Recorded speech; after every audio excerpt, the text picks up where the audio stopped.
For ACUSports.com, I'm Grant Boone with Jalone Friday and Jaren Lewis. The Wildcats knock off Central Arkansas 79-56 to improve to 17-4 on the season, and more importantly, 6-2 in the Southland Conference. It was a 10-point lead at halftime, and it appeared the message at the break was pounded inside. Each of you combined to score 6 points in the first couple of minutes. Take me through the halftime adjustments and what you were talking about, Jalone.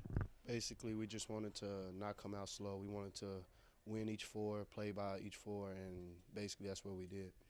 Jaren, I know a lot of people think about the last minute at Stephen F., but it was the first 5 minutes of the second half in that game that really kind of helped turn that game around. The intent seemed to be get the ball inside, was it?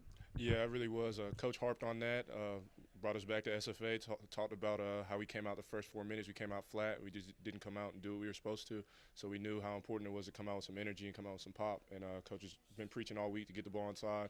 He's been getting on us bigs to work harder for the ball and demand it. And we really took care of that in the first 4 minutes. Jalone, you had it was just a weird game on Wednesday in a lot of different ways. You didn't score. You come out in the first couple of minutes of this game. You get some looks that you make, I'd say, 8 or 9 times out of 10. It looked a little frustrating early. You had 4 points in the first half. You explode for 13 in the second half. Take me through, as a player, what it's like when things maybe aren't going the way that you're accustomed to them going, and just trying to figure out how to move forward. How do you do that? Well, basically, I say I trust my teammates more than anything. So basically, when I feel like I'm not having a good game, Fark and Colton, they do a good job of coming in and taking over. And basically, I'll give it to my teammates. They just basically tell me, keep shooting, don't worry about it. We know you hit those shots. So I really give that to all my teammates. They keep my confidence up. Jaren, this is going to be something that we mentioned just because it's a statistical thing, and we're going to blow way past it by the time the year is over. But this is the highest win total, since ACU head coach Golding here as head coach. 17 wins now, 6-2 though in the Southland Conference. What does that say about your team that you haven't lost back-to-back games all year? That's just the coaching staff has been great with us, telling us great teams don't lose 2 times in a row. We've been trying to be great. We've been trying to get better every day. That's something they've been preaching to us since the summer. Just get better every day, and we know how important it is to bounce back after losses. So it speaks to the maturity of the group and just how hard we've been working. All right, let's bring your coach in here. You guys slide out, and we'll slide in Coach Golding. You told me after Wednesday night we're going to find out about the character of this team. We found out a lot, I think, tonight, didn't we? Yeah, no question. I knew the character of this team, and we're never going to forget Wednesday night. But I can tell you this, 28 seconds is not going to define us. I can promise you that. And these guys did a great job of turning the page. They're a lot of fun to coach. I've had a blast this year. I love adversity. We talked about, in our locker room, there's going to be a lot of things that happen in life the next 30 or 40 years with us. It's going to be a heck of a lot worse than what we experienced Wednesday night. At the time, it feels bad. But at the same time, we had to watch that tape Thursday, and it wasn't a fun tape to watch. One of the hardest tapes I've ever had to watch, maybe the hardest. And we watched some tough clips, but at the same time, we took it on like a man. We're going to embrace it. It's who we are, and we're going to get better. And I thought our guys did an excellent job tonight of coming back and answering the bell. I trusted our juniors and seniors tonight. I played juniors and seniors, and they deserved that opportunity, and I thought they did a great job of that team's good. Yeah. They got a really good team. They've won 4 games for a reason. In a row. They got a really, really good team, and we were able to get the ball inside a little bit better tonight. We were able to move the basketball, and I thought defensively we ran them off the three-point line and did an exceptional job early. We lost them a little bit in the second half, but I think for the most part we wanted to take them off the three-point line, and we got that done. You're 10-0 at home. That doesn't always happen. You always talk about winning at home, but to do it, that's special, isn't it? Yeah, it's tough. Any game to win is hard. We found that out Wednesday night. Division I basketball is tough. It's tough every night to get a win. And so I tell you what, I appreciate our crowd and our students. Wednesday night we were all over the internet and Sports Center for not the best of reasons, but our students embraced our guys. They came back today. I thought that was the best student crowd we've had in a long time. Yeah. They were cheering. They were loud. They were getting into it. I thought our crowd was great. And as long as we continue to take care of home court and we continue to win and do our job and trust the process, I would think these crowds will continue to grow throughout. And they deserve it. These guys deserve that. We're very appreciative of people's time.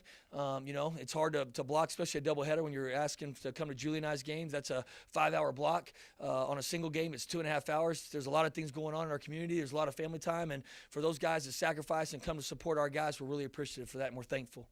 You get some gaudy numbers. Jalone 17, BJ Jaren 16. Jalen has 7 points, 7 rebounds, 5 assists.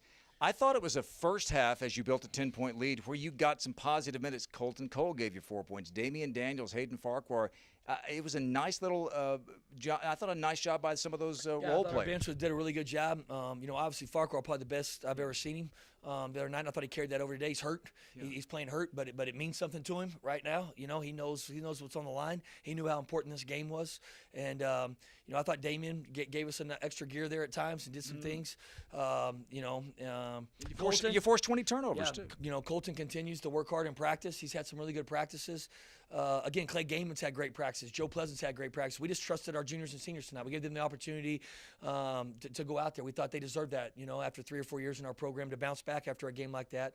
And we gave them the opportunity, and I thought they handled it the right way. 1 game to go in the first half of the season, 18-game schedule. You have Corpus on Wednesday night. You're 6-2. You're alone in second place. What does that mean? Yeah, I don't know if it means much yet. I think after the turn, you can probably start looking at that stuff. I haven't paid any attention to it right now. I think after Corpus and then we have that bye, I think you can start to maybe look at it a little bit. But, that's not our motto, and I'm going to be really careful with our guys. I know there's social media today. It's all over the place. But, we told them this summer we're going to trust the process and get better each day. We're not talking about 20 wins. We're not talking about getting to Katy. We're not talking about going to the NCAA tournament. We ain't talking about a winning season. All we were talking about was get better every day. And we thought if we got better every day, at March, when it came around, we would be in a position to play for what we want to play for.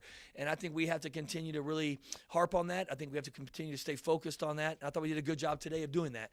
But you got better the last 2 days, didn't you? Yeah, no question. And I think we've done that. 2 of our better practices we've had in the last month, last Friday before Northwestern State and this Friday before Central. So I really liked our practice. I liked our juice. I liked our focus. I thought Tanner did a great job of getting prepared. That we made a really good offensive team today shoot 30%. And so hopefully we can continue to grow on that. Defense is something we try to hang our hat on, and I thought we guarded SFA well as well. And so we're getting better on the defensive end. We're starting to lock in on that end better, and we just got to continue to improve. We got better. We got a big opponent coming in here Wednesday that we haven't had a lot of success against, and they beat us last year. You go back, UCA, Corpus, those were 2 home losses that stung, that cost us a trip to Katy. And so, we got to take tomorrow off, and then we'll come here ready to work on Monday and Tuesday, getting ready for them. Wildcats bounce back in a big way. 79-56, they beat Central Arkansas. Next Wednesday night at Moody, need another big home crowd as they face Texas A&M Corpus Christi.